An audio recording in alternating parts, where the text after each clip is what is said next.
wanted to cut a short video here to show you some of the problems where that can occur if you do not harden your UV seams appropriately.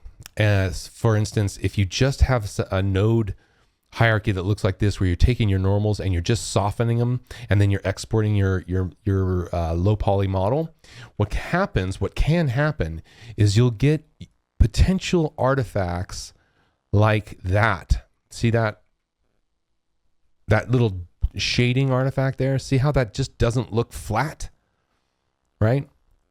And that's because this is a model where I have automatically generated UVs and I have not hardened the seams. Okay, so let me show you what that looks like, even on a model with automatically generated UVs. So here I have an FBX I'm pulling in of my little helmet here, and I automatically generate the UVs using this Lab Rhizome UV unwrap tool. And you'll notice that if I turn on these green lines, this is basically showing me the UV islands. And for the most part, because I'm doing a sharp edge detection, it really does a great job of automatically making the right seams for the most part, with some notable exceptions. These lines here, would not be where I would cut a seam in order to do hardening, right?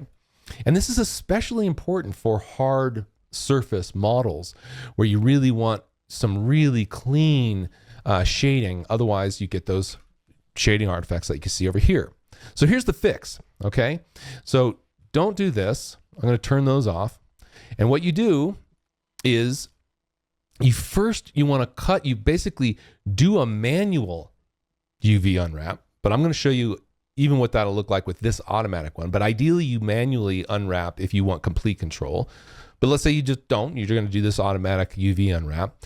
After you've done the UV unwrap, then you do a vertex split, okay?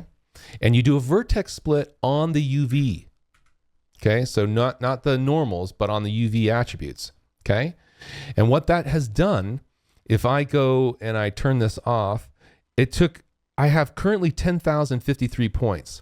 When I cut and vertex split on the UV seams, it generates now, I've got 16,487 points. So basically what that's done, I'm gonna turn on the normal markers here to show you. What that's done is for every vertex where there's a UV, it has split and create multiple points. So like in this particular point where I've got this polygon here, it's completely, I've got UVs on every side of that polygon. I've got a vertex here, here, here, and here, and then there's a point in each of those. And then on this point, there's another point. So there's 2 points sitting on the exact same location. That's why I've got a lot more points now after the vertex split.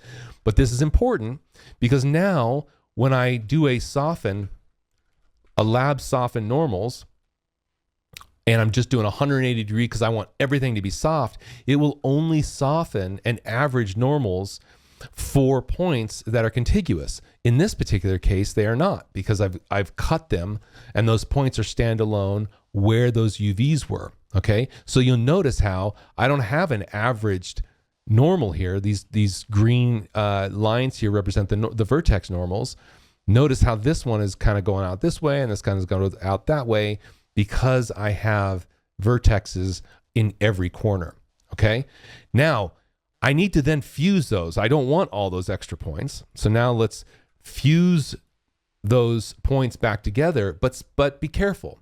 I'm gonna be really careful about not losing any points, and I need to not recompute effective normals. The default when you drop this node, this fuse node, is to recompute the effective normals, and you don't want to do that because you lose all of the work you just did previously. So you can see what happens if you recompute. You're again averaging out because it's right after that soften.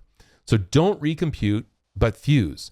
Now what you have is hardened normals. So let me turn off all these visualization aids. Notice how you've got these hard seams, these hard edges, sorry, wherever you had a seam. Again, those green lines were where the seams are. And that is what controls those artifacts I was showing you earlier. And in fact, if I show you a mesh that I'm working on, it's not completely done, but you'll notice I've got the seams are manually placed on those edges, and I don't have any of those shading artifacts. Okay? So to summarize, in order to completely control your seams and your hard surface models, split the vertexes on the UVs, soften them at a 180-degree angle, and then fuse them back together. Tighten that fuse, so make the snap distance really small, but do not do not recompute affected normals, and then output your low poly model, and you should be good to go. Hope that helps.